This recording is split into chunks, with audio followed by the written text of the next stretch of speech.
బాహుబలి చిత్రం అనగానే యుద్ధ సన్నివేశాలు, సైనిక వ్యూహాల గురించే చర్చించుకుంటున్నారు.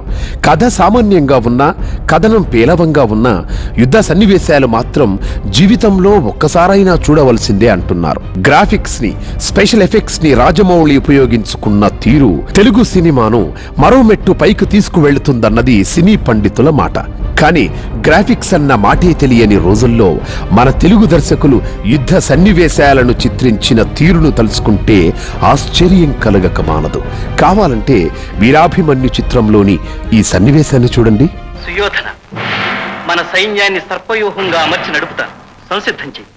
అలాగే పితామహ.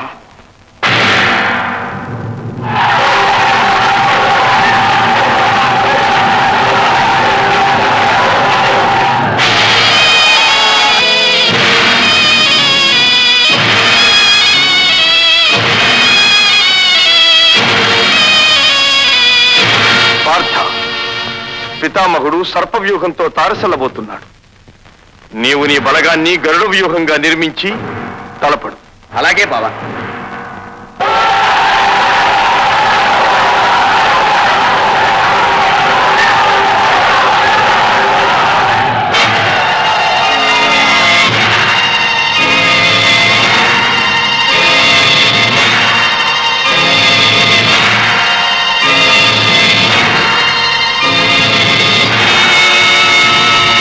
ఇప్పటికీ సరిగ్గా 50 ఏళ్ల క్రితం వి మధుసూదన్ రావు దర్శకత్వంలో రూపొందించిన ఈ చిత్రంలోని సైనిక వ్యూహాలు నేటి బాహుబలికి ఏమాత్రం తీసిపోవు.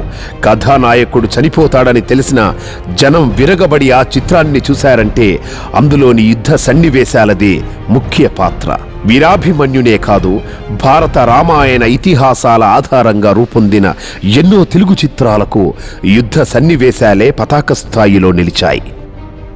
రామాయణం అనగానే గుర్తుకు వచ్చే బాపు సజీవ చిత్రం సంపూర్ణ రామాయణాన్ని ఎవరు మర్చిపోగలరు?